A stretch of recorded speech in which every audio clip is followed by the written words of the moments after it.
Síguenos en las redes sociales, Instagram, Twitter, Facebook, LinkedIn, como @Divox Radio, Divox Radio.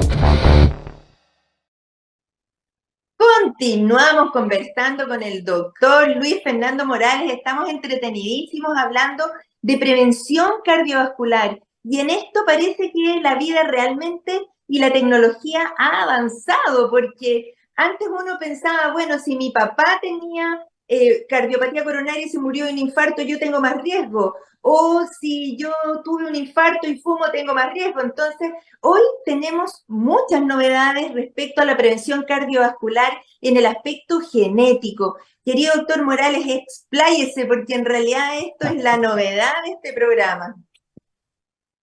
Y en realidad es súper interesante porque hasta hace varios años atrás pensábamos que las personas que tenían genes malos asociados a más riesgo de tener infartos, pucha, es lo que les tocó y lamentablemente tienen más riesgo. Y eso es tan importante para nosotros eh, que el hecho de tener un familiar que tuvo un infarto o una muerte por enfermedad cardiovascular es un factor de riesgo para la persona.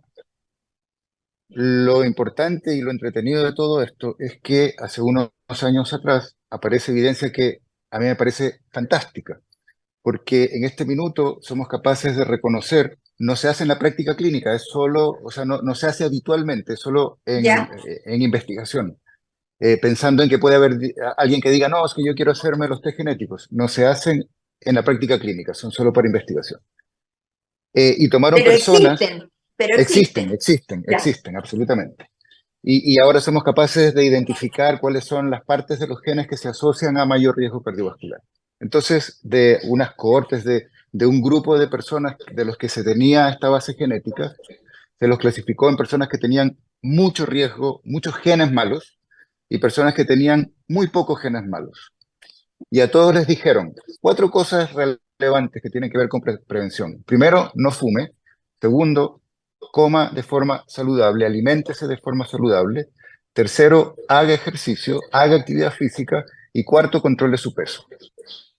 Y a todos lo siguieron durante un periodo de 5 años. Y después de este periodo de 5 años, resulta que las personas que tenían genes malos, que cumplieron con las recomendaciones, tuvieron la misma cantidad de infartos que los que tenían genes buenos que no cumplieron con las recomendaciones. Esto Mira, es súper interesante porque esta idea de que tienes genes malos, pucha, qué pena, nada, ahora sabemos que esos genes malos, su respuesta, su riesgo se puede modular en relación a mantener hábitos saludables, lo que me parece una noticia fabulosa. y cuando habla de hábitos saludables, ¿se refiere a cuáles precisamente? Bueno, en el estudio eran 4. A ver, Era el no fumar, el mantener una dieta saludable, el hecho de controlar el peso y hacer actividad física. Pero en este minuto sabemos que son 8 hábitos ideales de la salud cardiovascular. complementemos. Muy bien. Primero, dormir más de 7 horas, 8 horas al día. Ay, estamos perdidos los que hacemos turno. Absolutamente. Esa condición se incorporó recién el año pasado. La Asociación Americana del Corazón, la AHA, la incorporó recién el año pasado como una condición de salud cardiovascular ideal. Dormir Y más de 8 dormir días. sin hipnóticos, me imagino. La verdad es que si es que hubiese algún trastorno de sueño, uno debiese buscar apoyo profesional para tratar de mejorar. Porque lo importante es tener una calidad de sueño que sea buena y reparadora. Ya. Exacto.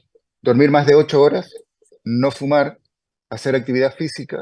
Y recordemos que hacer actividad física es caminar por lo menos entre 30 y 60 minutos 5 veces a la semana. Mira, ¿Sí? Exacto. Entonces, hacer actividad física, eh, controlar la diabetes, en caso de que hubiese diabetes, controlar la hipertensión y controlar los niveles de colesterol. Entonces, estos 8 hábitos son los que sabemos que se asocian a un muchísimo menor riesgo de poder tener eventos cardiovasculares.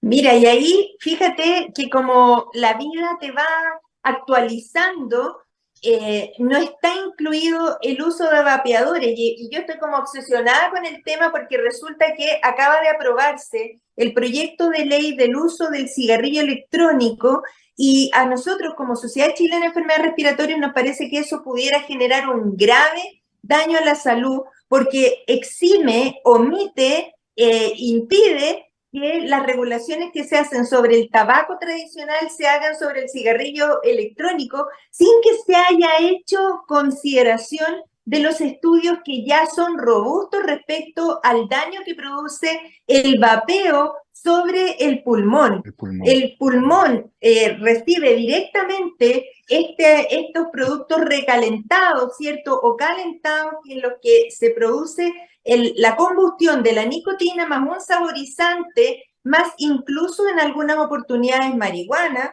y que se han descrito en Estados Unidos brotes de lo que se llama EVALI, que es la injuria pulmonar inducida por el vapeo de cigarrillos electrónicos, caracterizado por hemorragia pulmonar, inflamación de los pulmones, una neumonía eosinofílica y en definitiva un daño pulmonar que puede llegar a ser secuelar. Esto se opacó absolutamente por la pandemia de COVID que nos vino a golpear desde el año 2019, que fue en el primer reporte. Ya el 2020 estábamos enfocados en la pandemia, venimos recién saliendo en este 2023, pero resulta que de repente, en forma muy de bajo perfil, se aprueba este proyecto de ley en el que estos productos con los que se vapea, con o sin nicotina, porque en el fondo aquí lo importante es lo que se inhala hacia los pulmones, se aprueba irrestrictamente en la Cámara de Diputados, pasa a la Cámara de Senadores, en donde todavía existe la posibilidad de hacer alguna modificación a esto, pero tenemos que ser los especialistas los que digamos que realmente no hay una justificación para agregarle a la salud respiratoria algo que potencialmente pudiera ser dañino. Esto, no sé si tú lo compartes, me parece importante conocer tu opinión como prevención de Xochicar. Sí, mira, hay dos cosas que quisiera comentar. Primero, que este proyecto va en contra de lo que los países europeos están regulando en relación al vapeo. Ayer apareció en la prensa una noticia bien interesante de cómo eh, se iba a prohibir el uso de vapeo en menores de 18 años, porque en este minuto Claro, estaba permitido. claro. Y hay ya legislaciones en Europa que están siendo muchísimo más estrictos con el uso del vapeo, porque la evidencia que hay en este minuto es que los adolescentes que vapean tienen 7 veces más riesgo de posteriormente consumir cigarrillo u otras drogas.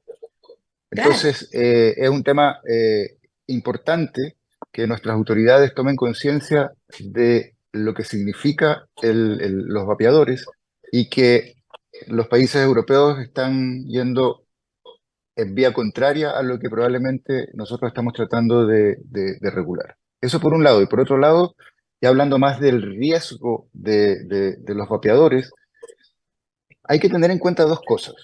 Y esto yo creo que es importante que la gente lo entienda y sería súper importante que nuestras autoridades lo entiendan. Todos estos productos de cigarro o asociados al tabaco tienen dos efectos. Un efecto que generalmente es inmediato, pero tienen también un efecto acumulativo. Y ese efecto acumulativo se ve después de muchos años de haber estado expuesto al tabaco o a estas sustancias asociadas al tabaco. Es súper interesante porque efectivamente hubieron algunos reportes de daño pulmonar agudo en relación al uso de vapeo, que después se perdió, en medio de la pandemia se perdió. Pero esa reacción que tú comentas y que yo no tenía idea que habían sido en brotes, Sí, hasta eh, 31.000 personas. exacto. Bueno, eso es una reacción aguda e inmediata en relación a la exposición a estas sustancias que son tóxicas, porque eso es indiscutible, son Sin sustancias duda. tóxicas. Exacto. Pero el daño oculto, el daño a largo plazo, uno no lo percibe. Y ahí es donde entran estos tres riesgos relevantes, que son los cánceres, la enfermedad pulmonar obstructiva crónica y la enfermedad cardiovascular, que Claro. lamentablemente no las vamos a ver, sino hasta después de 10 años, 15 años de haber estado expuesto a estas sustancias. Claro, pero ahí te puedo hacer una observación. Cuando uno tiene Absolutamente. 62, cuando uno tiene 62 años como yo, 10 años no es nada. Claro, tú dices, Sí, esto se va a ver 10 años después, pero resulta que si alguien fumó hasta los 50, incluso si dejó de fumar en los 60, puede ser que aparezca una epidemia de COVID, te deje una salud más vulnerable, porque ya sabemos que el 10% de las personas que tuvieron COVID van a tener algún COVID prolongado o secuela de COVID, y entonces confluyen esos daños. Y yo tengo pacientes absolutamente. de 60 y tantos que no pueden jugar una pichanga de 2 tiempos. Absolutamente, sí, al contrario, mi comentario iba justamente dirigido a eso, que Claro. uno está, entre comillas, disfrutando del beneficio y de la satisfacción de la nicotina, pero a costa de un daño que no probablemente aparezca ni hoy ni mañana, sino probablemente aparezca en 5 o 10 años, y ahí es cuando aparece las personas y dicen, bueno, ¿y por qué no dejé de fumar antes? No, ya te infartaste, ya tienes un cáncer. Y Entonces, eh, sí, y tú habrás visto en los ojos de la persona que tú le dices, señor, está teniendo un infarto, su electrocardiograma está alterado, tiene la troponina alta, tiene el BNP elevado, la radiografía está congestiva, se tiene que quedar hospitalizado y te ponen unos ojos así redondos como de, ¿por qué me pasó esto a mí? Y resulta que fumaba hasta ahora. A mí me pasa cuando le digo a la persona, tiene enfisema, su escáner tiene hoyos en el pulmón Dios, y tengo que declararlo como EPOC y me dicen, pero ¿cómo? ¿Y esto cómo se cura? Y le tengo que decir, hay cosas que no ya no tienes se cura. curan. Entonces, el llamado es a informar a las personas, a prevenir, a decirles cuáles son, en el fondo, aquellas conductas que si bien están legalizadas, como el alcohol, como el tabaco, tienen un marco, ¿cierto? Un marco regulatorio. Y aquí me acuerdo al tiro del convenio marco de control del tabaco en el que Chile está comprometido en adherir, ¿cierto? En el 100% de sus contenidos y que parece ser que está pasando como medio olvidado si es que nosotros no somos capaces de defender la salud respiratoria de este país. Aquí yo siempre hablo en positivo y le digo a los legisladores, a la Cámara de Salud, o sea, a la Comisión de Salud de la Cámara del Senado, que hoy se tiene la oportunidad de corregir un error, ¿cierto? Que ha quedado en una redacción que puede ser peligrosa para la salud de nuestro país. Hace 10 años atrás, cuando nosotros estábamos peleando, yo era presidente de la Sociedad Chilena de Enfermedades Respiratorias y les decíamos, el tabaco es nocivo para la salud, tenemos que defender el aire de los no fumadores, nos decían que éramos súper exagerados, porque Mm, aquí estaba defendido el derecho de los fumadores de fumar donde fuera, claro. adentro del cine, arriba de un avión, en la sala de clase. Y hoy nos damos cuenta que esa ley ha ayudado a preservar la salud de los chilenos. Hoy estamos llamados a también llamar a defender la salud de las personas respecto al vapeo, del que no se tiene, el Instituto de Salud Pública no tiene la descripción de aquello que viene como sustancia que se inhala. Así es, lamentablemente no sabemos cuáles son los componentes y la proporción de los componentes en cada cartridge o en cada repuesto de los vapor. Claro, y que está además enfocada, tal como tú dijiste, desgraciadamente hacia la gente más joven. Entonces, por eso en aquellos países que ya vieron la luz antes que nosotros, esto queda restringido a la edad adulta. Uno puede hacer lo que le parezca con su cuerpo, pero cuando yo nací, querido Luis, la expectativa de vida eran 50 años y la gente se moría de neumonía. Hoy, alguien que nazca hoy tiene la expectativa de vida sobre 90 años y va a tener enfermedades crónicas no transmisibles que le van a fregar los últimos años de la vida si no cuida el cuerpo en los primeros 20 o 30 años. Exactamente. Yo tengo esperanza porque viene una generación eh, que está un poco más consciente del daño, no solo personal, sino también el daño comunitario de varios vicios que son aceptados en este minuto en nuestra sociedad. Viene un concepto que es bien interesante, que es la medicina de estilos de vida, Claro, que justamente tiene que ver con estos factores de riesgo que disminuyen la probabilidad de enfermedades cardiovasculares, de enfermedades respiratorias crónicas y de cánceres. Y esta medicina de estilos de vida, yo creo que se va a posicionar fuertemente, especialmente si es que nuestros seguros, ya sean públicos o privados, son capaces de entender la importancia de mantener gente sana, justamente para mejorar la calidad de vida y disminuir los costos en salud. El problema es que eso no se ve de un día para otro, sino que se ve a largo plazo. exactamente. Y aquí las estrategias de la industria tabacalera para sostener sus campañas han ido cambiando violentamente en décadas.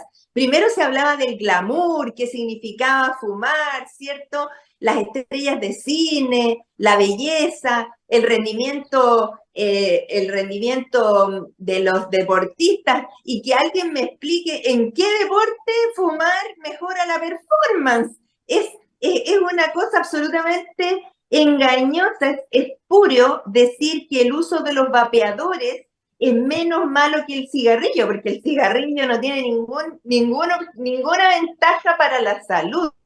Y en ese sentido yo quiero levantar también un tema, que es que cómo es posible que en los hospitales psiquiátricos se permita a los pacientes fumar, porque escondido en una especie de prescripción terapéutica. Porque, ¿por qué van a ser pacientes de segunda clase en los que no nos va a importar su salud cardiovascular? Esos pacientes, si fuman y fuman mucho, los pacientes psiquiátricos van a tener un peor desenlace cardiovascular en el transcurso de su vida. Absolutamente. Es como que al adicto le permitiésemos, al adicto a drogas ilícitas, le permitiéramos seguir consumiendo porque es su derecho y como una prescripción terapéutica.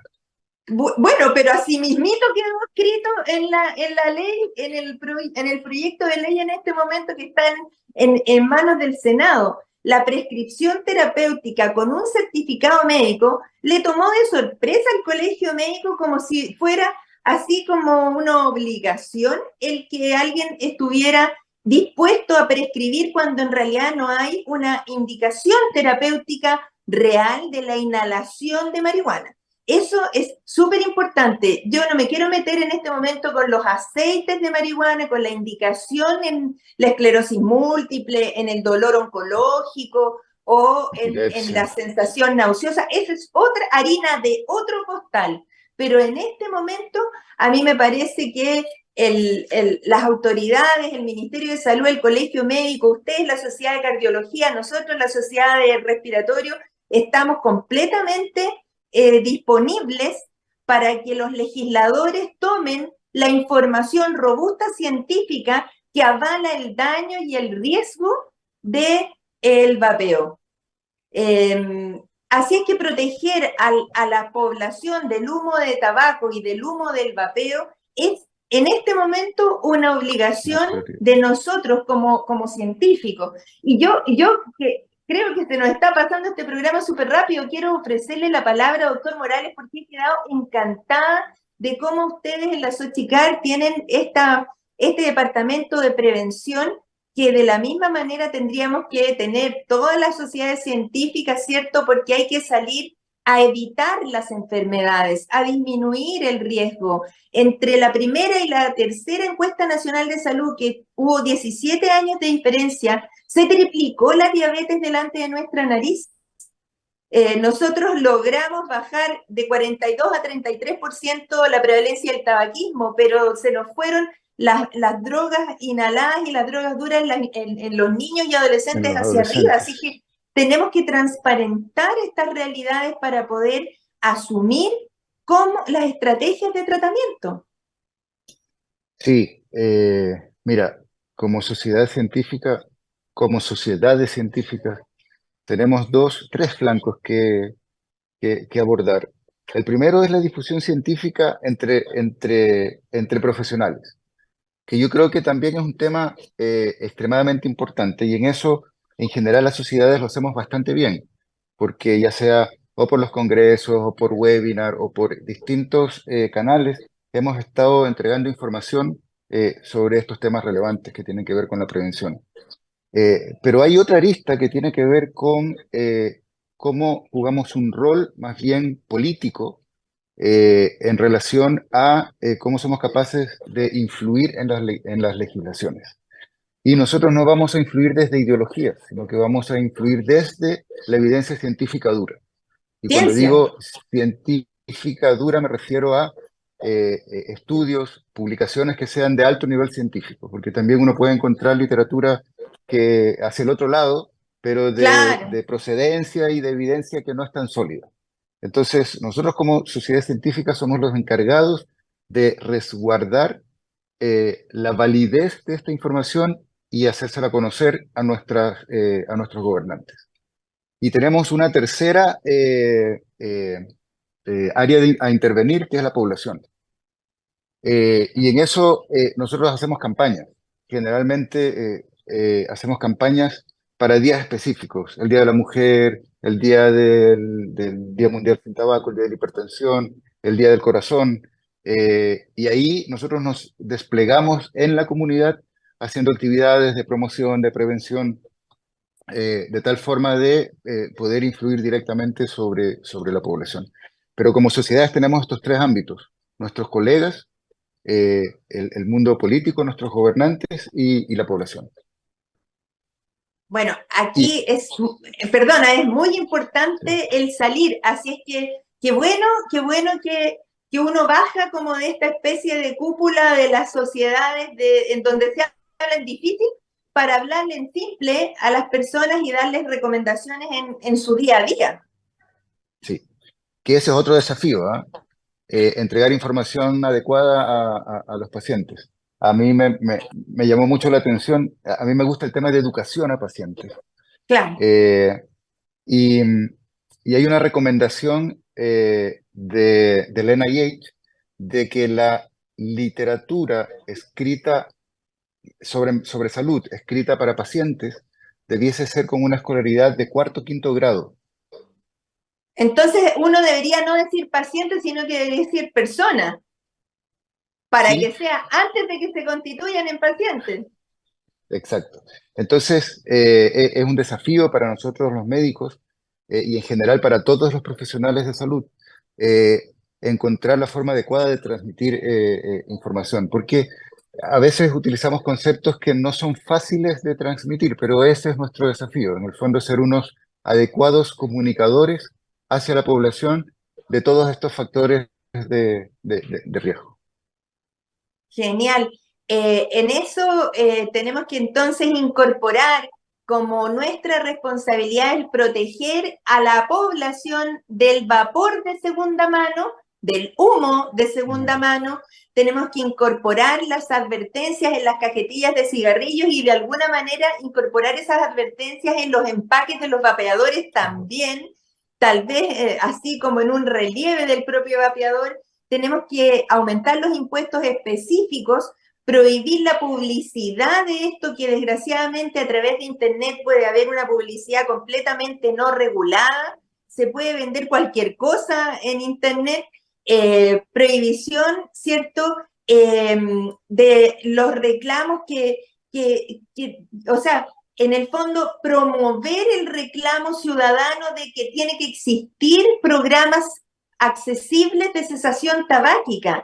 O sea, tenemos que ser capaces de entregar, de ser proactivos en eso. La gente, hay una encuesta antigua que dice que el 70% de los fumadores estaría dispuesto a dejar de fumar si alguien lo ayudara. Entonces, sacar el mito de que es súper difícil dejar de fumar, sino que se puede con una advertencia, con algunas terapias abreviadas, a restringir la edad mínima, tal como hicieron en Europa, ¿cierto?, a 18 años para poder acceder, igual que el alcohol, a disminuir el acceso a los vapeadores y prohibir el uso de saborizantes. Y en ese sentido, ayer escuché a la subsecretaria de Salud hablar de que se está trabajando con el Ministerio de Hacienda sobre aquellos impuestos que son saludables, que significa cargar o gravar de impuestos aquellos productos que impactan negativamente en la salud y que a la larga van a generar una demanda mayor y un atochamiento mayor, ¿cierto?, en la demanda por salud. Así es que el ahorro en enfermedades crónicas son aquellas cosas importantes que tenemos que ir proyectando. Complejizar un poquito más el pensamiento respecto al costo directo. Ya, estamos terminando, se me hizo cortísimo este programa, querido doctor Morales. Quiero saludarlo a usted y en su nombre a la Sociedad Chilena de Enfermedades de Cardiología, porque lo están haciendo estupendo. Un abrazo y invitadísimo la próxima vez que quiera estar con nosotros en nuestro programa. Muchas gracias por la invitación, doctora, y encantado cuando necesite hablar de algún tema cardiológico que esté relacionado con prevención, pero fascinado. Perfecto, yo lo despido a usted y me quedo aquí para despedir el programa que hoy se nos hizo, pero muy cortito, y que les recuerdo que queda en todas las plataformas de internet: YouTube, Twitter, Instagram, Facebook, LinkedIn. Connie, siempre se me olvida alguna. Eh, Estamos en todos lados aquí. Salud para Todos de Devox Radio quiere contribuir al debate en nuestros temas de salud. Me despido hasta el próximo programa junto con el doctor. Chao, chao.